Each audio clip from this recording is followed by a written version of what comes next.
Did you spot these famous faces alongside our favourite Time Lord? Keep an eye on you for a while. Welcome to Watch Mojo UK, and today we're counting down our picks for the top 10 guest stars in Doctor Who. But I'm the Doctor. You became the Doctor. Before we begin, if you enjoy this video, please subscribe for more great content. For this list, we've gathered the best and most memorable guest appearances throughout the Doctor Who franchise. Today's countdown focuses on the series since its 2005 reboot, meaning no classic cameos, although John Cleese's artistic contribution in 1979 was brilliant. And since it has no call to be here, the art lies in the fact that it is here. Number 10, Tom Baker. More than 30 years since he steered the TARDIS himself, Tom Baker returned to the show for The Day of the Doctor, a one-off episode to mark Who's 50th anniversary. I never forget a face. I know you don't. As a cryptic curator at the National Gallery, where a most significant work is housed, his cameo closes an almighty adventure where worlds were almost destroyed. Baker's not the only incarnation of the Doctor to appear as another character, but as he leaves Matt Smith with riddles of the future, this scene aches with nostalgia. What's not to love? Who knows? Who knows? Number 9, Saran Jones. Taking on the unique role as the TARDIS personified, Saran Jones plays Idris in The Doctor's Wife. My TARDIS. My Doctor?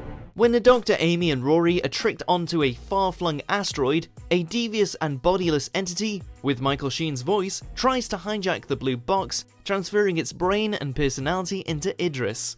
As such, Idris and the Doctor get along handsomely, working together to wrestle back the time machine and save the Doctor's companions. You're like a 9-year-old trying to rebuild a motorbike in his bedroom, and you never read the instructions. I always read the instructions. And Jones brings the TARDIS to life with well-spoken style and well-timed sass. Nice pet name too. So what I call you? I think you call me sexy. Only when we're alone. Number 8, Maisie Williams. Best known as Arya Stark in Game of Thrones, Maisie Williams entered the Whoniverse in 2015 as the immortal Ashadar. What took you so long, old man? A recurring character throughout Season 9, she debuts in The Girl Who Died for the episode's eponymous role. But despite the near-death experience, the 12th Doctor pulls some strings and manipulates some tech to bring her back. The consequences are massive though, not least for Clara. Still, seeing as Ashadar can't die, it's a good bet she'll show up in the series again as friend, foe, or something in between. I've been watching the stars die. It was beautiful. Number 7, Georgia Moffett. To the planet Mesaline next, where the Doctor's forced into a progenation machine and ends up with a fully formed daughter. Hello, Dad. Georgia Moffett plays Jenny, a talented and dedicated soldier primed for battle with the Hath, a humanoid race with creepy fish-like features. But this actress has familial links off-screen as well as on it. In real life, she's Peter Davison's daughter, aka the celery-wearing 5th Doctor. That's the trouble with regeneration. You never quite know what you're going to get. And after meeting while filming for this episode, Moffat and David Tennant started dating, and they were married in 2011. Watch and learn, Father. Number 6, David Walliams. His comic partner Matt Lucas may have landed a recurring role as Nardole alongside Peter Capaldi, but David Walliams has his own spot in Who history as Gibbis in The God Complex. Yes, the most invaded planet in the galaxy. Our anthem is called Glory to... insert name here. A cowardly creature who would rather see others die than show the slightest bit of bravery, he encounters the 11th Doctor, Amy and Rory in a trippy hotel built around its residents' greatest fears. I'm saying if it were to find him, it may be satisfied and let the rest of us go. A rare occasion where a guest star steps out as an alien race, this is Walliams at his weirdest, and that's really saying something. All I want to do is go home and be conquered and oppressed. Is that too much to ask? Number 5, Andie Robinson. When Doctor Who returned in 2005, The Weakest Link was one of the most popular game shows on TV. David, I think you're gorgeous.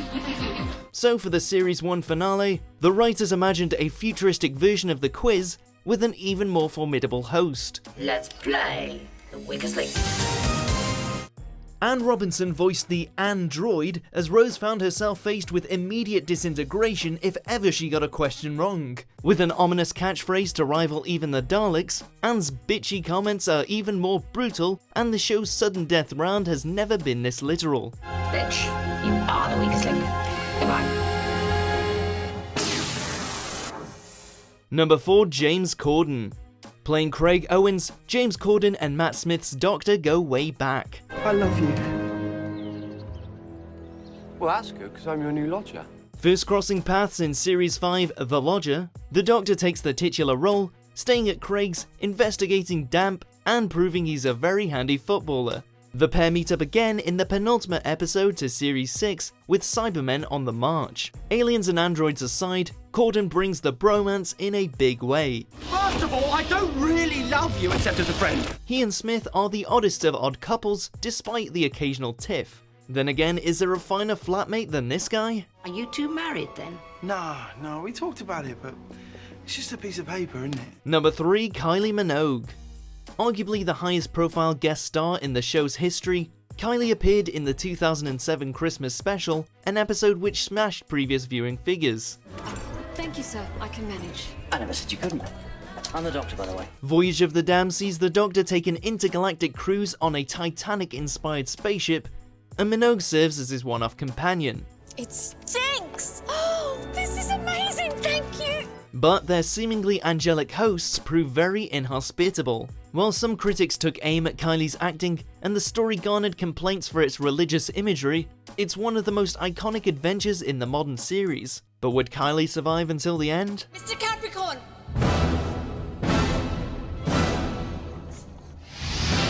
I resign. Number 2, Simon Pegg.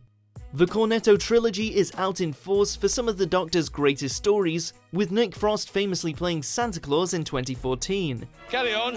Merry Christmas. But we've gone for Simon Pegg as today's runner-up, with the Shaun of the Dead star playing an eerie editor in Series 1. But that's why you're so dangerous. Knowledge is power, but you remain unknown. He's essentially a servant to an evil alien in the studio ceiling, but Pegg plays the manipulative media type to perfection. And don't forget that Todd from Corrie was in this episode too. It's like everything's gone. Home, family, everything. Floor 500 on Satellite 5 was full of unexpected surprises. Actually, sir, if it's all the same to you, I think I'll resign. Bye then. Before we unveil our top pick, here's a few honourable mentions. Oh, all right then.